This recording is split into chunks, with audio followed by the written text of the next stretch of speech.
आप सभी को मेरा नमस्कार। मैं रोहित मिश्रा आप सभी का स्वागत करता हूँ अपने कॉलेज के ऑनलाइन प्लेटफॉर्म पर। आज स्टूडेंट्स मैं जो आपको पढ़ाऊँगा वो होगा हॉर्टिकल्चर। और हॉर्टिकल्चर के अंतर्गत जो मेरा टॉपिक है वो है प्रिंसिपल्स ऑफ ऑर्चर्ड इस्टेब्लिशमेंट, यानी नए बगीचों को लगाने के क्या सिद्धांत हैं, इसको मैं पढ़ाऊँगा। तो इसको मैं 2 पार्ट में बांट के पढ़ाया हूँ, एक पार्ट 1 और एक पार्ट 2। पार्ट 1 मैंने पिछली क्लास में आपको पढ़ा दिया है और पार्ट 2 आज मैं आपको जो है वो पढ़ाऊँगा। ठीक है, तो नए उद्यान लगाने के क्या सिद्धांत हैं, इसके बारे में आज मैं आपसे डिस्कस करूंगा। आइए इस मेरी क्लास को मैं स्टार्ट करता हूं। जैसा कि आप टॉपिक देख रहे हैं मेरा प्रिंसिपल्स ऑफ ऑर्चर्ड इस्टेब्लिशमेंट। ठीक है, तो इसको मैंने पार्ट 1 पिछली क्लास में पढ़ाया था और आज मैं आपको पार्ट 2 इसका पढ़ाऊंगा। ठीक है, तो इसमें आगे मैं पढ़ाया था कि क्या क्या जो है वो प्रिंसिपल्स हैं। तो बाग लगाने के पहले हम विंड ब्रेक्स का प्रयोग करते हैं। ठीक है, नए उद्यान को लगाने से पहले हम विंड ब्रेक्स नए उद्यान को लगाने से पहले हम विंड ब्रेक्स लगाते हैं। ठीक है, कई सारे पहाड़ी क्षेत्रों में जहाँ पर हवा की गति बहुत तेज़ होती है, लगभग 120 से 130 किलोमीटर प्रति घंटे की दर से हवाएं वहाँ पर चलती हैं, तो वहाँ पर जो है वो विंड ब्रेक्स बहुत ही लगाना उपयोगी होता है। ठीक है, तो विंड ब्रेक्स को यानी हवा की गति को रोकने के लिए कुछ व्यवस्था करनी चाहिए बाग के पहले, जिससे तेज हवा की गति से हमारे जो उद्यान हैं, बाग हैं, फलोद्यान हैं, उनको नुकसान से बचाया जा सके। तो हवा की गति को तेज हवा की गति को रोकने के उद्देश्य से कुछ झाड़ियाँ, पेड़ पौधे, बड़े पेड़ पौधे लगाए जाते हैं जो हवा की गति को रोकते हैं। उन्हें क्या कहते हैं? विंड ब्रेक्स कहते हैं, या फिर हवा की गति अवरोधक के नाम से जाना जाता है। तो विंड ब्रेक्स बाग के आसपास लगाने में से काफ़ी उपयोग होता है। ठीक है, और मैदानी क्षेत्रों में भी कभी कभी हवाएं बहुत तेज़ गति से चलती हैं, आंधियाँ आती हैं, तूफान आते हैं, जिससे हमारे जो उद्यान हैं, फलोद्यान हैं, पेड़ पौधे हैं, उनको काफ़ी नुकसान हो जाता है। ठीक है, फल ज़्यादा मात्रा में गिर जाते हैं, डालें टूट जाती हैं, कभी कभी पूरा पेड़ ही उखड़ जाता है, तो काफ़ी ज़्यादा किसानों को नुकसान हो जाता है। तो इन नुकसान से हवा की गति के नुकसान से बचाने के लिए बाग के चारों तरफ, ठीक है, बाग की तरफ से जिस तरफ से हवा की गति ज़्यादा तेज रहती है, पूर्व से पश्चिम और पश्चिम से पूर्व की ओर, ठीक है, वहाँ पर विंड ब्रेक्स का प्रयोग किया जाता है। कुछ पेड़ पौधे होते हैं, कुछ बड़े पेड़ पौधे होते हैं, लंबे होते हैं, जो काफ़ी लंबे होते हैं। ठीक है, और वो आने वाली हवा की गति को रोक देते हैं, यानी हवा की गति को धीमा कर देते हैं, और धीमी गति से हमारी बाग में हवा प्रवेश करती है, जिससे हमारे जो फल वाले पौधे हैं वो बच जाते हैं। ठीक है, और हमारी बाग को नुकसान जो है वो नहीं होता है। तो विंड ब्रेक्स के लिए कई सारे बड़े पेड़ पौधों का उपयोग जो है वो किया जाता है, और ये जो है वो हवा की गति को रोकते हैं। साथ ही साथ जो है वो आपकी जैसे गर्म हवाएं हैं, ठंडी हवाएं हैं, उनको भी रोकने का काम करते हैं। गर्मी के दिनों में जिसे हम लू कहते हैं, गर्मी के दिनों में जो तीव्र से गर्म हवाएं चलती हैं उसे हम क्या कहते हैं? लू कहते हैं। और इसी लू को, ये गर्म हवाएं जब हमारे बाग में प्रवेश करती हैं तो हमारे फलों को झुलसा देती हैं, फलों को जल्दी सुखा देती हैं। ठीक है, और पेड़ पौधों को भी जल्दी सुखा देती हैं, बाग की नमी को जल्दी सोख लेती हैं। तो इस प्रकार से लू से बचाने के लिए, पेड़ पौधों और फलों को लू से, निम्न अधिक तापमान से बचाने के लिए विंड ब्रेक्स काफ़ी लाभकारी जो है वो होते हैं। ठीक है, और ठंडी के दिनों में जब तेज़ हवा की गति चलती है, ठीक है, जिसे हम जो है वो एक प्रकार से हम कहते हैं तेज़ हवाओं की गति जो ठंडी के दिनों में चलती है, वो भी काफ़ी नुकसान करती है हमारे फलों को, बागों को। ठीक है, तो उसको भी रोकने के लिए जो है वो ये विंड ब्रेक्स जो होते हैं, हवा गति अवरोधक, काफ़ी उपयोगी होते हैं। ठीक है, इस प्रकार से तेज गर्म हवा एवं ठंडी हवा को बाग में प्रवेश करने से रोकने के लिए विंड ब्रेक्स काफ़ी लाभकारी होते हैं। तो ये तेज हवा की गति को भी रोकते हैं, साथ ही साथ ठंड एवं गर्म हवा को भी प्रवेश करने से बाग में रोकते हैं। तो विंड ब्रेक्स काफ़ी उपयोगी होते हैं हमारे ऑर्चर्ड के लिए। ठीक है, इस प्रकार से और कई प्रकार के जंगली जानवरों को प्रवेश के लिए, मनुष्य के प्रवेश की, चोरों को प्रवेश को भी ये जो है बाग में रोकते हैं। तो हवा गति अवरोधक ये जो है काफ़ी उपयोगी होते हैं हमारे फल उद्यान के लिए। ठीक है, तो इस प्रकार से ये होते हैं, इनका आप इमेज देख करके इनको समझ सकते हैं। ये जो हमारे मुख्य पेड़ पौधे होते हैं, मेन हमारे फ्रूट प्लांट्स होते हैं, और उनसे क्या होते हैं, इनकी हाइट ज़्यादा होती है, मतलब उनसे ऊंचे होते हैं, और जब तेज़ हवाएं गति आती है उसको रोक लेते हैं, और हमारा जो मुख्य पौधा है, जो हमारा फल वाला पौधा है, उसको बचा लेते हैं। तो इस प्रकार से काफ़ी उपयोगी होते हैं ये जो है विंड ब्रेक्स। ठीक है, तो इनको जो है वो किनारे किनारे बाग के चारों तरफ जो है वो उगाया जाता है। ठीक, तो ये काफ़ी उपयोगी होते हैं विंड ब्रेक्स।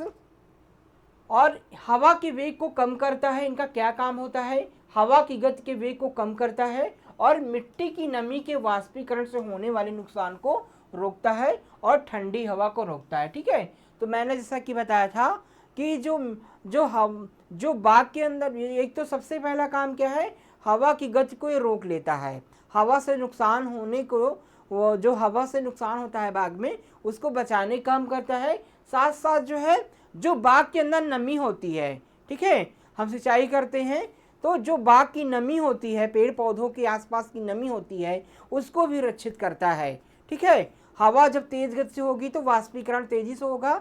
ठीक है, तो हवा की गति को धीमी कर देगा, तो जो बाग के अंदर वाष्पीकरण की प्रक्रिया है, नमी की उड़ने की प्रक्रिया है, उसको रोकने का भी काम जो है वो करता है। ठीक है, इस प्रकार से और ठंडी हवा एवं गर्म हवा को भी रोकने से बाग की रक्षा करता है। ठंड हवा और गर्म हवा को बाग में प्रवेश करने से भी रोकता है। ठीक है, ठंडी से होने वाले नुकसान को काफ़ी हद तक कम कर देता है। यानी ठंडी की हवा, जो तेज़ हवाएं चलती हैं, जिसको शीतलहर के नाम से जानते हैं, तो शीतलहर को प्रवेश करने से बाग के अंदर रोकता है और तापमान को कम करता है, जिससे जो है वो बाग का जो है वो निम्न तापमान है वो थोड़ा सा बढ़ जाता है। ठीक है, तो ये भी का अच्छा उपयोग है। और फलदार पेड़ों की पहली पंक्ति, फलदार पेड़ों की जो पहली पंक्ति है, विंड ब्रेक्स पंक्ति, लगभग 15 से 20 फीट की दूरी पर होनी चाहिए। ठीक है, तो एक चीज़ और क्या है सिद्धांत इसका, कि जो विंड ब्रेक्स लगाना चाहिए वो लगभग 15 से 20 फीट की दूरी पे होना चाहिए। जो फल वाले पौधे हैं, फल वाले पौधों की पहली पंक्ति जो होती है, उससे लगभग 15 से 20 फीट छोड़ करके विंड ब्रेक्स को जो है वो लगाना चाहिए। ठीक है, ये इसका सिद्धांत तो है लगाने का। ठीक, तो इस प्रकार से विंड ब्रेक्स हमारे लिए उपयोगी होते हैं। अब जो विंड ब्रेक्स में प्रयोग किए जाने वाले जो पौधे होते हैं, पेड़ होते हैं, वो होते हैं जैसे पालिलिया होता है, लॉफिंगला, कैजुरिना, ठीक है, क्रिजना इक्विडिफोला, एरिथ्रीना इंडिका, इसका उपयोग किया जाता है। यूकेलिप्टस का प्रयोग किया जाता है, और ग्रेविलिया रोबस्टा आदि। ठीक है, ये जितने भी हैं ये पौधे, ये इनका साइंटिफिक नेम दिया गया है। इन पौधों का, इन पेड़ों का उपयोग हम विंड ब्रेक्स के लिए जो है वो कर सकते हैं। ठीक है, अब इसके बाद क्या है, अगला प्रिंसिपल क्या है इसका, रोपर प्लाडिया, प्लांटिंग सिस्टम। ठीक है, और रोपर प्लाडी का क्या महत्व है, proper planting system, planting system क्या होता है, ठीक है, आपको मैं पिछली क्लास में पढ़ा भी चुका हूँ कि बाग लगाने के कई सारे प्लांटिंग सिस्टम होते हैं, बाग को रोपण करने की कई सारी विधियाँ होती हैं, जो मैं पूरी अपनी वीडियो में डिटेल से आपको पढ़ा चुका हूँ। ठीक है, तो कई सारी विधियाँ होती हैं। तो यहाँ पर क्या है कि जो प्लांटिंग सिस्टम है उसका काफ़ी इम्पोर्टेंस है। ठीक है, तो प्लांटिंग सिस्टम अगर अच्छा होगा तो हम ज़्यादा से ज़्यादा ज़मीन का अच्छे से उपयोग कर पाएंगे। ठीक है, प्लांटिंग सिस्टम से ही हम प्लांट को हम ज़्यादा से ज़्यादा फलत ले सकते हैं, हाई डेंसिटी प्लांटिंग सिस्टम हम कर सकते हैं। ठीक है, और प्लांटिंग सिस्टम अगर अच्छा है तो हमें बाग का प्रबंधन करने में, बाग में जो भी कल्चरल प्रैक्टिसेस होती हैं, जैसे सिंचाई करना, खाद देना, निराई गुड़ाई करना, पौधों को ट्रेनिंग प्रूनिंग करना, और जो है फलों को तोड़ना, ये सारी प्रैक्टिसेस करने में हमें आसानी होगी। ठीक है, तो जो प्लांटिंग सिस्टम होना चाहिए वो अच्छा होना चाहिए, और जिससे हम क्या कर सकें, हम ज़्यादा से ज़्यादा उत्पादन अच्छे से ले सकें, और बाग में हवा का आवागमन अच्छा हो, बाग में प्रकाश का प्रवेश अच्छा हो। ठीक है, पौधे एक निश्चित दूरी, एक निश्चित क्रम में लगे हो तो देखने में भी अच्छे लगेंगे, और तमाम प्रकार के कीट एवं रोगों से मुक्त भी रहेंगे। तो प्लांटिंग सिस्टम अच्छा होना चाहिए। प्लांटिंग सिस्टम की कई सारे मेथड्स हैं। ठीक है, स्क्वायर मेथड, रेक्टेंगुलर मेथड, ठीक है। ये सारी चीज़ें हम बिल्कुल जो है वो पढ़ा दिए हैं आपको, तो वो सारी चीज़ें आप देख सकते हैं। तो प्लांटिंग सिस्टम का काफ़ी महत्व होता है हमारे बाग में, ठीक है। एक निश्चित दूरी पे हम पौधों को लगाते हैं, जैसे ये प्लांटिंग सिस्टम है, ठीक है, आयताकार विधि है। इसमें देखिए हम एक यहाँ, एक यहाँ, एक यहाँ, एक यहाँ, ऐसे ऐसे पौधों को लगाए हैं। एक निश्चित दूरी पर पौधे हैं, और जिससे हम इसमें इसका जो भी हम मैनेजमेंट करने में, जो भी कल्चरल प्रैक्टिसेस हम बाग के अंदर करते हैं, उसमें हमें कितनी आसानी होती है, ठीक है। और हमारे पौधों की वृद्धि विकास भी अच्छा होता है, ठीक है।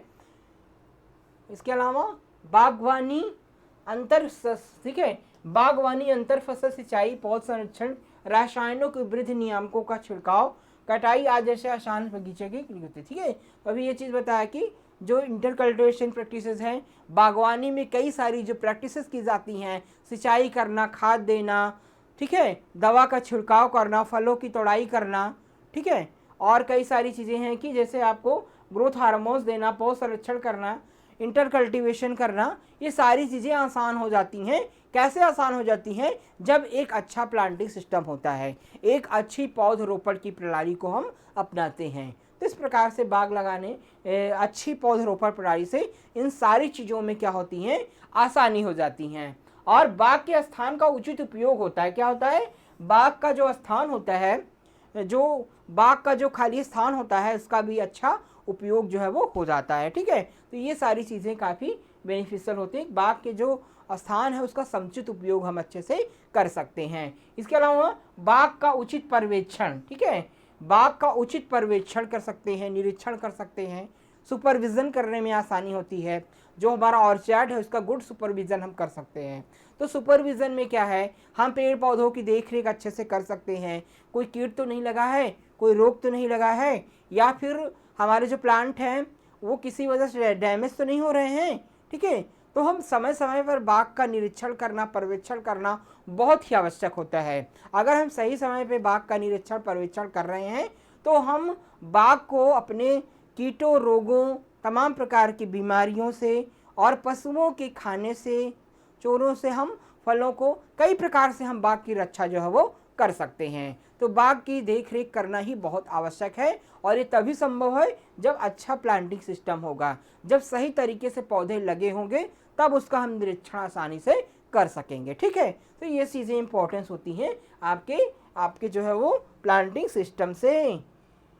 अब विभिन्न प्रकार के फलों के लिए सामान्य दूरी होती है, ठीक है। तो जो हम प्लांटिंग सिस्टम लगाते हैं वो एक निश्चित दूरी पर पौधों को लगाते हैं। अब एक आइडियल, एक आदर्श दूरी होती है प्रत्येक फल वाले पौधों की। तो कुछ फल वाले पौधों की एक दूरी हमने आपको दिखाई है, ठीक है। अब कुछ क्रॉप्स हैं, कुछ आपके फ्रूट ऑर्चर्ड हैं, फ्रूट प्लांट्स हैं, जैसे मैंगो जो है आम में जो प्लांटिंग डिस्टेंस होता है, प्लांट टू प्लांट डिस्टेंस होता है, वो कितना मीटर होता है? 10 × 10 मीटर, ठीक है। ये कितना होता है? प्लांट टू प्लांट,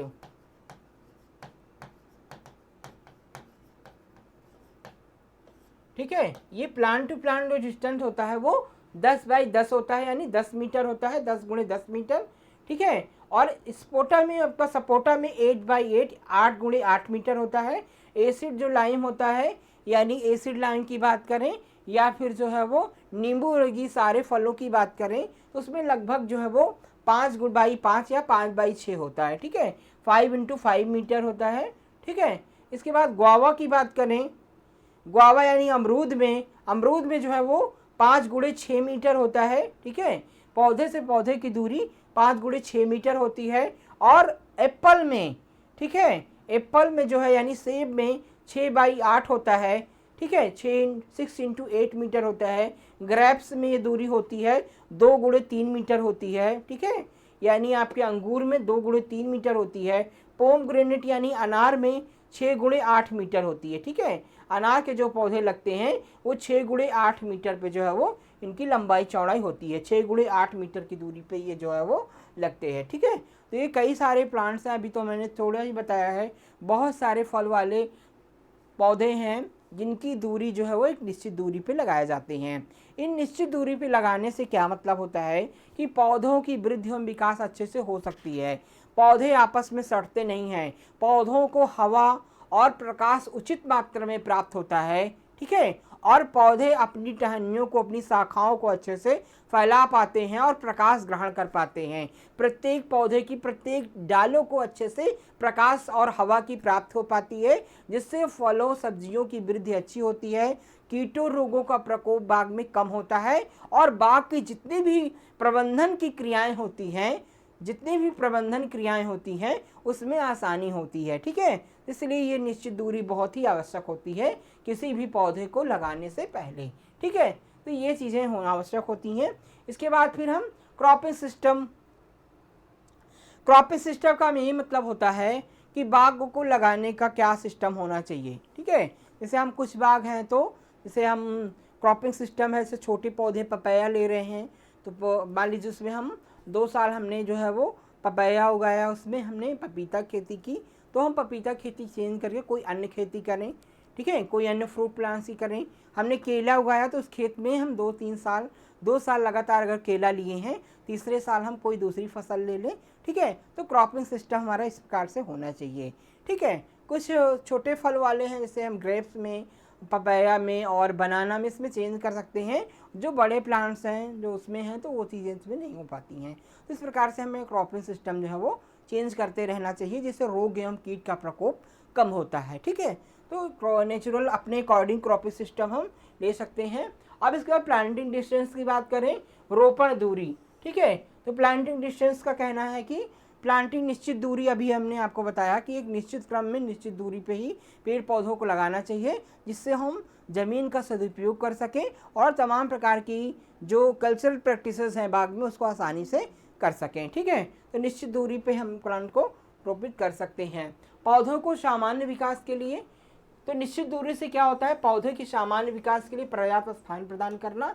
प्रत्येक पौधे को एक सामान्य स्थान चाहिए वृद्धि एवं विकास के लिए, तो प्रत्येक पौधों को एक निश्चित स्थान जो है वो एक निश्चित दूरी पर लगाने में प्रत्येक पौधों को निश्चित स्थान मिल जाता है, ठीक है। ये आवश्यक होता है। उचित अंतर संस्कृति संचालन की अनुमति देता है, ठीक है। जो इंटर कल्टीवेशन प्रैक्टिसेस करते हैं, हम सब्जियां लेते हैं बाग के अंदर, बाग की निराई गुड़ाई करते हैं, ठीक है। कोई जो खाली स्थान होता है बाग का, वहाँ सब्जियां उगाते हैं, छोटे फल लेते हैं, फूल लेते हैं, तो उसको भी करने में हमें आसानी होती है, क्योंकि बाग में प्रकाश आता है तो हम खाली स्थान का जो बाग के एक पौधे से दूसरे पौधे के बीच में जो गैप बचता है उसमें भी हम कुछ फसलें ले लेते हैं, जिसे हम इंटर कल्टीवेशन कहते हैं। तो इंटर कल्टीवेशन प्रैक्टिसेस करने में भी आसानी होती है और हवा और सूरज की रोशनी का आसानी से मार्ग मिलता है। तो पहले ही मैं बता चुका हूँ कि जब एक निश्चित दूरी पे पौधे होंगे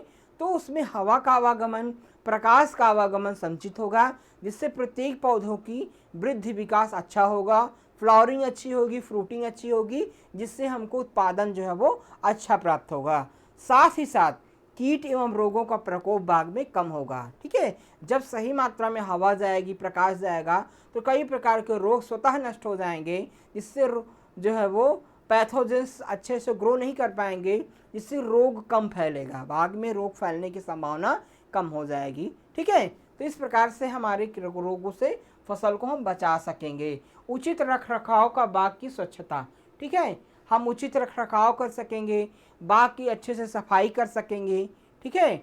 जब एक निश्चित दूरी में प्लांट होंगे तो हम जो वनस्पतियां होंगी, अनावश्यक खरपतवार होंगे, उसकी हम सफाई कर सकेंगे, समय से हम निराई जुताई कर सकेंगे और 4 ट्रैक्टर आसानी से मूवमेंट कर सकेगा। टिलर्स के माध्यम से हम अच्छे से बाग के अंदर जुताई कर लेंगे, ठीक है। ये तभी संभव होगा जब एक निश्चित दूरी, निश्चित क्रम में पौधे लगे होंगे, ठीक है। तो ये सारी चीज़ें इससे जो है वो इससे काफ़ी जो है वो फ़ायदा है। इसके बाद रोपण दूरी। अब इसके बाद एक पॉइंट आता है कि हाई डेंसिटी प्लांट, ठीक है। रोपण दूरी, हाई डेंसिटी प्लांटिंग क्या होती है, जिसे हम HDP कहते हैं, HDP, ठीक है। HDP क्या होती है, high density planting. High density planting जो है वो फल वाले उद्यान के रोपण करने की एक नई प्रणाली है, ठीक है। हाई डेंसिटी प्लांट जिसे उच्च घनत्व पौधरोपण कहते हैं। हाई डेंसिटी प्लांट जो है वो एक आधुनिक प्रणाली है, एक नई प्रणाली है फलोद्यान वाले पेड़ पौधों को उगाने की, ठीक है। इसमें क्या है, हम ज़्यादा से ज़्यादा उत्पादन ले सकते हैं और नए तरीके से कुछ आधुनिक तरीके का उपयोग करके हम कई सारे फल जो है वो ले सकते हैं, कई सारे पौधों को एक साथ उगा सकते हैं, कम से कम ज़मीन में हम ज़्यादा से ज़्यादा पौधों को उगा सकते हैं। उसे हम क्या कहते हैं, उच्च घनत्व प्रणाली के नाम से जानते हैं। ठीक है, तो इस प्रकार से हम इसका काफ़ी अधिक महत्व जो है वो वर्तमान में बढ़ता गया है। पेड़ों के आकार में हेर फेर करके इष्टतम से अधिक संख्या में पौधे लगाना। तो हाई डेंसिटी प्लांटिंग क्या होती है कि पेड़ों के आकार के हेर फेर करके इष्टतम से अधिक संख्या में पौधे लगाना। पेड़ों के आकार में परिवर्तन करके, पेड़ों को काट छांट करके, पेड़ों को नया आयाम दे करके, नया उनका वो करके, तो हम जैसे नए ज़्यादा से ज़्यादा पौधों को उगा सकते हैं, उसे हम हाई डेंसिटी प्लांटिंग कहते हैं।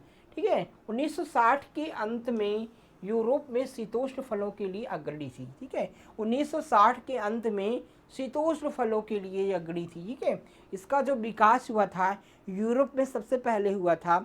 ठीक है, जो वहाँ पर लगभग शीतोष्ण जलवायु होती है, तो वहाँ पर शीतोष्ण फलों की खेती की जाती है।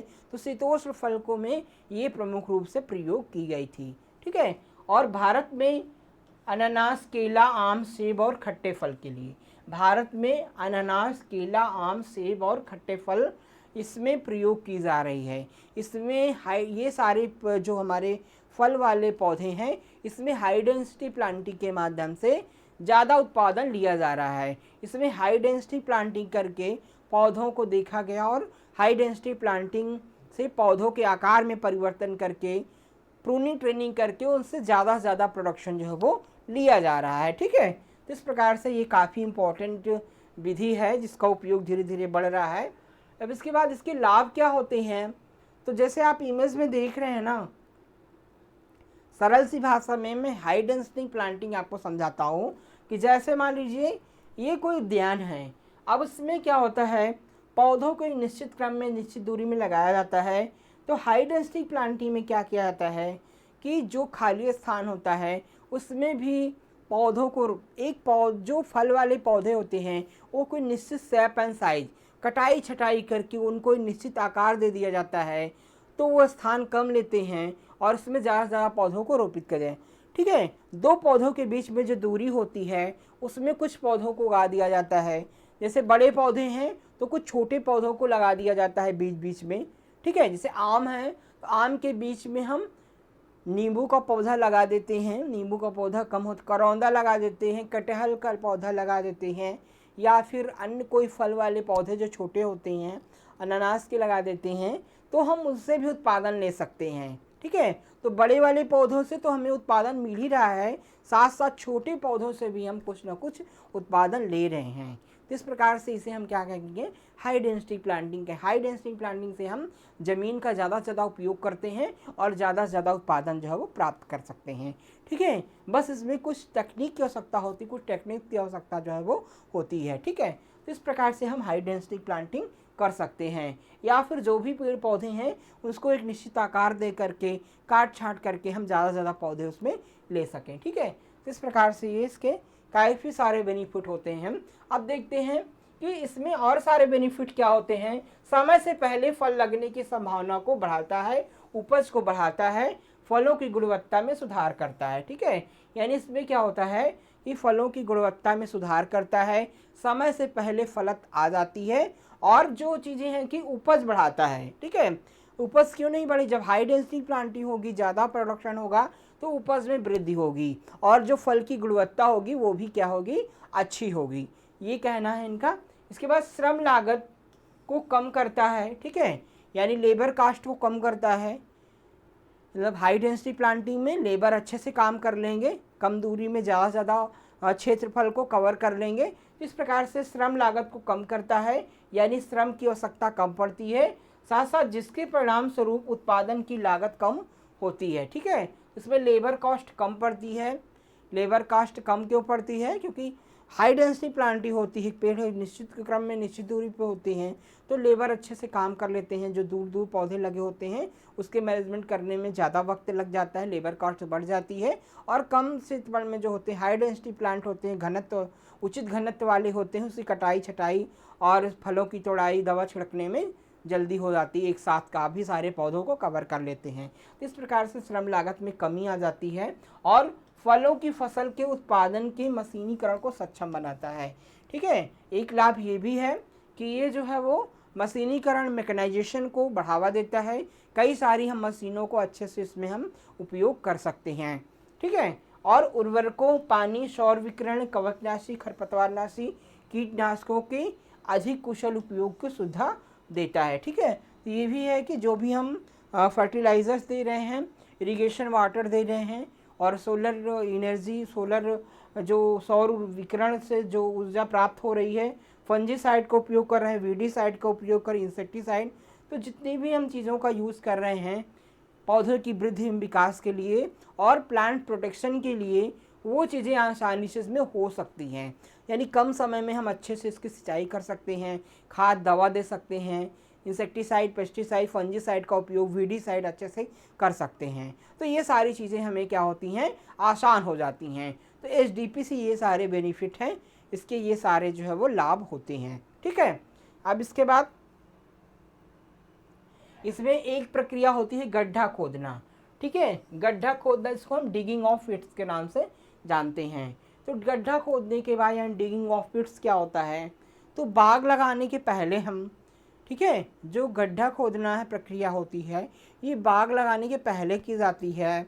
यानी जब हम मार्किंग कर देते हैं, ठीक है, प्लांटिंग डिस्टेंस के हिसाब से जब मार्किंग कर देते हैं, तो मार्किंग करने के पश्चात हमें गड्ढा खोदना होता है। तो गड्ढा खोदने की जो प्रक्रिया होती है वो हमारी बरसात में ही स्टार्ट हो जाती है। मान लीजिए हमको प्लांट आपको जुलाई अगस्त में लगाना है, अगस्त में वाली लगाना है, तो हम बड़े लगभग पौधे लगाने के लगभग 2 से 2.5 से 3 महीने पहले ही हम गड्ढे खोद देते हैं। यानी लगभग मई जून के महीने में हमें गड्ढे को खोद देना चाहिए और गड्ढे में हमको जो है वो नीम की खली और कुछ ऑर्गेनिक फर्टिलाइजर्स, ठीक है, हमको कंपोस्ट यानी नीम की खली हो गया, हमको कंपोस्ट के साथ मिक्स करके देना चाहिए। गड्ढे की जो है वो गड्ढे खोदने का जो आकार है 2 से 2.5 फीट होता है, वो अकॉर्डिंग टू जैसे आप प्लांटिंग कर रहे हो, कौन से जिस अलग अलग फ्रूट के लिए, अलग अलग फल वाले पौधों के लिए अलग अलग गहराई तक गड्ढे खोदा जाते हैं। ठीक है, तो लगभग जो है वो जो आइडियल साइज है उसका आपका 1.5 से लगभग 2 बाई 2.5 फीट का गड्ढा खोदना चाहिए और उसमें लगभग आपको नीम की खली और जो है कंपोस्ट को मिक्स करके देना चाहिए। ठीक है, और इसको 2-3 महीने पहले ही ये प्रक्रिया कर दी जाती है। तो गड्ढा खोदना ये भी एक प्रक्रिया होती है बाग लगाने के पहले। जैसा कि आप देख रहे हैं, इस प्रकार से गड्ढे जो है वो बनाए जाते हैं बाग के पास में और इसे अच्छी तरह से बरसात के पहले ही गड्ढों को बना दिया जाता है और इसमें जो है वो कंपोस्ट डाल दिया जाता है। ठीक है, तो इस प्रकार से गड्ढे खोदते हैं। अब इसके कई सारे प्रिंसिपल्स होते हैं। इसे गड्ढे खोदने से पहले रोपड़ बोर्ड की मदद से 2 बाहरी खूंटियाँ लगाई जाती हैं। ये तो प्लांटिंग के लिए है और प्रत्येक पेड़ को लगाने के लिए सही बिंदु को चिन्हित करने से पहले ही सही खूंटियाँ केंद्रीय पायदान। ठीक है, तो मार्किंग अच्छी होनी चाहिए। मार्किंग इसलिए की जाती है जिससे हम प्लांट डिस्टेंस सही से, हमारा प्लांट टू प्लांट और रो से रो की जो डिस्टेंस हो वो उचित होनी चाहिए। तो इसके लिए क्या है कि हम खूंटियाँ लगा देते हैं, चूने डाल देते हैं। ठीक है, तो जहाँ पर हमें प्लांट लगाना है वहाँ पर खूंटियों को अच्छे से गाड़ देना चाहिए ताकि हमारा प्लांट सही दूरी पे एक निश्चित क्रम में जो है वो लग सके। इसके बाद वास्तविक गड्ढे की खुदाई के दौरान केंद्रीय खूंटियाँ हटा दी जानी चाहिए और बाहरी खूंटियों को बिना छेड़े ही रहती हैं। ये बाहरी खूंटियाँ उस बिंदु पर लगाते, तो ये मार्किंग के तरीके होते हैं। इस प्रकार से इसकी मार्किंग की जाती है और हाथों से या पोस्ट होल डिगर का उपयोग करके गड्ढों की खुदाई करनी चाहिए और इस गड्ढे में क्या है, कवकनाशी, कीटनाशी का छिड़काव सूर्य के प्रकाश से रखना चाहिए। ठीक है, इस प्रकार से गड्ढों के अंदर जो है वो फंजीसाइड, ठीक है, कोई अच्छा फंजीसाइड हो या नीम की खली हो, ठीक है, ऑर्गेनिक्स नीम की खली हो, इसको डालना चाहिए जिससे कीट या रोगों से जड़ को रोका सके। फल जो हमारे पेड़ पौधे उनको जड़ों को कि जो है फंगस से या फिर कोई जो है वो मृदा जनित रोग से या फिर कीट से हम बचा सकें। ठीक है, दीमक वगैरह से उसकी रक्षा हो सके, इसलिए इसमें इंसेक्टिसाइड या पेस्टिसाइड या फिर आपके फंजीसाइड का यूज़ जो है वो करना चाहिए। इसके बाद गड्ढों को भरना। ठीक है। गड्ढों को भरना, फिलिंग ऑफ पिट्स की बात करें तो गड्ढों को भरना ये प्रक्रिया होती है। गड्ढों को भरना हम प्लांट्स के बात करते हैं, ठीक है। मिट्टी के ऊपरी आधे हिस्से से एक तरफ को निचले आधे हिस्से की दूरी तरफ रखें। धूप से कीटाणुरोधक टू से चपचासा मौसम के अनुसार रहने दें और गड्ढे के ऊपर निचली मिट्टी में अच्छी तरह से सड़ी हुई FIM 50 kilogram, super phosphate 100 gram और क्लोरोपाइरीफॉस 10 ml लीटर पानी का मिश्रण मिलाएं, ठीक है। इस प्रकार से जो गड्ढे को भरना होता है, गड्ढे के अंदर क्या क्या डालना चाहिए आपको, FIM यानी farm yard manure 50 kilogram, super phosphate 100 gram और क्लोरोपाइरीफॉस 10 ml का जो है मिक्सर जो है वो गड्ढे के अंदर डालना चाहिए, ठीक है। और गड्ढे के अंदर हवा की जेबों को हटाने के लिए मिट्टी अच्छी तरह से दबानी चाहिए, ठीक है। ये सारी चीज़ें डाल करके पेड़ के साथ अच्छी तरह से मिला देना चाहिए मिट्टी में, और फिर पौधे लगाने के बाद अच्छे से दाब देना चाहिए जिससे हवा न रहे, ठीक है। हवा को गड्ढों से बिल्कुल निकाल देना चाहिए, ठीक है, जिससे हमारा पौधा अच्छे से वृद्धि कर सके। इस प्रकार से हमको प्लांटिंग करनी चाहिए। और गड्ढे के ऊपरी स्तर को खेत के स्तर से 15 सेंटीमीटर ऊपर रखा जाता है, ठीक है। जो हम पौधे को लगाते हैं तो हमेशा गड्ढे के ऊपरी स्तर को 15 सेंटीमीटर ऊपर रखना चाहिए, जिससे क्या होता है कि उसमें पानी वगैरह ज़्यादा एक्सेस वाटर ना भरे। और भरने के बाद मिट्टी को नीचे बैठाने के लिए गड्ढों की सिंचाई कर देना चाहिए, ठीक है। तो गड्ढे को जब पौधे हम लगा देते हैं तो उसके बाद फिर उसकी सिंचाई कर देना चाहिए तुरंत। हमको पौधे लगाने के तुरंत बाद उसकी उन गड्ढों को सिंचाई कर देना, पानी से भर देना चाहिए, ठीक है। और इसके बाद कहती है इसका प्लांटिंग का जो टाइम होता है, बाग लगाने का जो प्लांटिंग का टाइम होता है, वो सदाबहार पौधे होते हैं वो बरसात के मौसम में लगभग जुलाई अगस्त, और यदि सिंचाई की सुविधा हो तो उत्तर भारत में बसंत ऋतु में भी लगाए जा सकते हैं। शाम को रोपण करें जब वातावरण में उच्च आर्द्रता बनी रहे, ठीक है। जो ज़्यादातर रोपण का जो टाइमिंग होता है, प्लांटिंग का जो टाइमिंग होता है, पौधे लगाने का जो समय होता है वो शाम का समय होता है, ठीक है। तो उस समय क्या होता है, ह्यूमिडिटी कम होती है, तो शाम के समय ही पौधे को लगाना चाहिए। और पर्णपाती जो पौधे होते हैं सर्दियों के मौसम में दिसंबर और फरवरी में, ठीक है। यानी गर्मी के दिनों में, बरसात में जो है वो बरसात का मौसम किसी पौधे को लगाने के लिए अच्छा होता है, ठीक है। अगर पानी की व्यवस्था है तो हम अच्छे से हम जुलाई अगस्त, और यदि उस है तो बसंत ऋतु में भी हम पौधे यानी फरवरी में भी लगा सकते हैं। और जो पर्णपाती होते हैं सर्दियों में दिसंबर और फरवरी में, दिसंबर से फरवरी के बीच में, मार्च में, और फिर बरसात के टाइमिंग में हम पौधों को आसानी से लगा सकते हैं।